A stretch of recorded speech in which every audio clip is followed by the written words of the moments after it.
Hello everyone, my name is Seijin Shirotori, and I'm a second generation member of the Family Federation for World Peace and Unification, former Unification Church.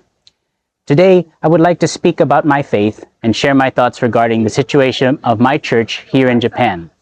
Since family is at the heart of our faith, it's even the name of our church, I'd like to begin by sharing about my own family. My parents joined the church and participated in a blessing ceremony, maybe better known as a mass wedding ceremony, after being matched by the late Reverend Sungmyeon Moon. My father is Japanese and my mother is Mexican American. I was born in the United States, and after my family moved to Japan, I attended school and grew up here. Growing up, I received a lot of love not only from my parents, but also from my Japanese and American grandparents. Their love allowed me to experience the best of both Eastern and Western cultures. I have one younger sister, and I'm incredibly proud of her. She has always added so much joy to our family, and I'm very happy to be her older brother. In 2008, I was matched to my wife by Reverend Moon, and just like my parents, we attended a blessing ceremony in New York. My wife and I have been happily married for 16 years, and we are blessed with a son whom we love dearly. I have also been blessed to have wonderful in-laws who love me like their own son, and relatives who are truly good people. As a second-generation member, I did not choose this faith in the way converts do. I was born into it, raised by it, shaped by it.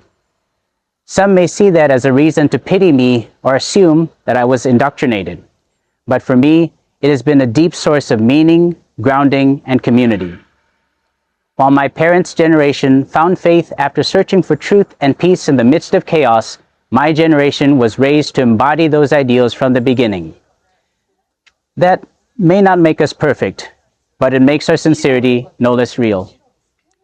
Growing up as a second-gen believer in Japan meant living with constant tension, trying to be loyal to both my upbringing and society around me, one that often misunderstood or mocked my beliefs.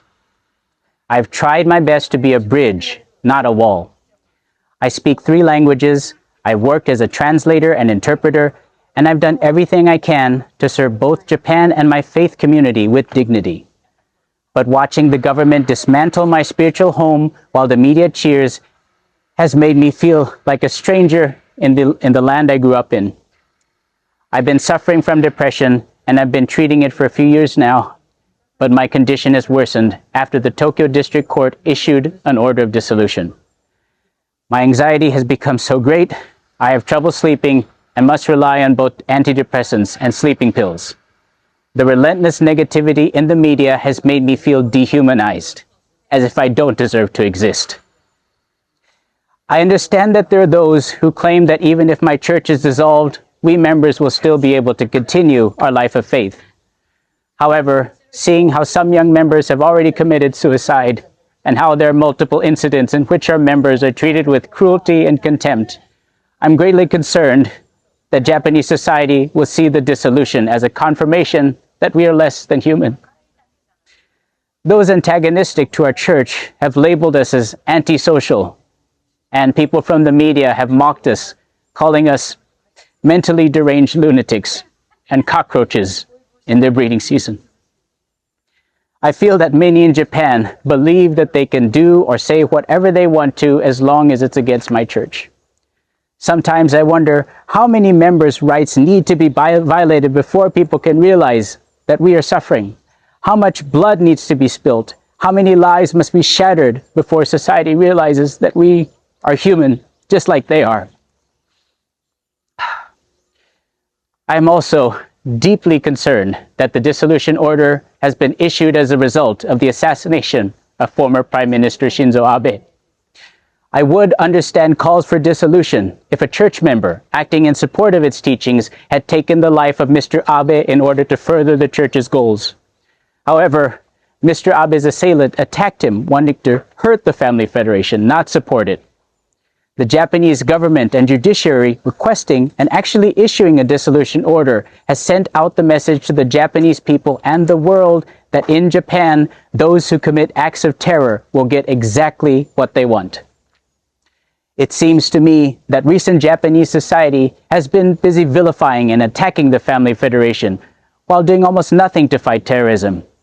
Not surprisingly, after Mr. Abe's death, former Prime Minister Kishida, as well as Mr. Takashi Tachibana, who is the founder of the NHK party, have been attacked in broad daylight.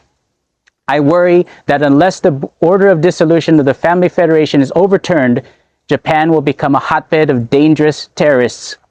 Also, the China supporting leftist forces, such as the National Network of Lawyers Against Spiritual Sales, which approved the dissolution of the Family Federation, have been against the creation of a spy prevention law in Japan since its founding. If they get their way, I can see Japan becoming a haven for spies and terrorists, which will function as part of the Chinese Communist Party to stamp out religious freedom in Asia and around the world.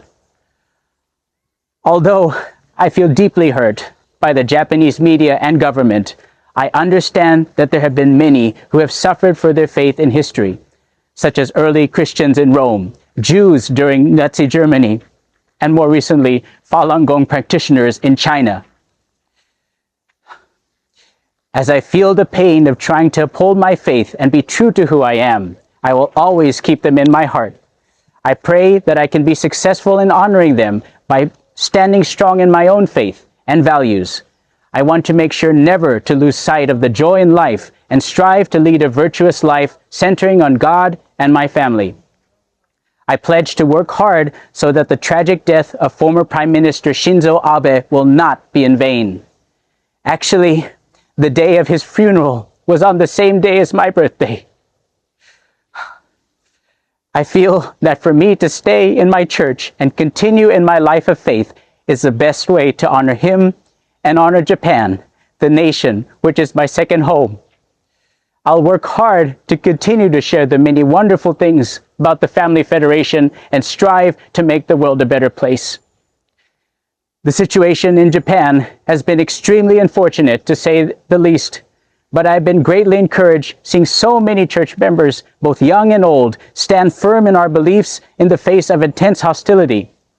We believe that there are much greater forces at play behind the crisis facing our church, and that through us taking a stand, we are representing other religious people. Through fighting for our church, we pray and hope that we can contribute to securing religious freedom throughout the world. Thank you, and may God bless us all.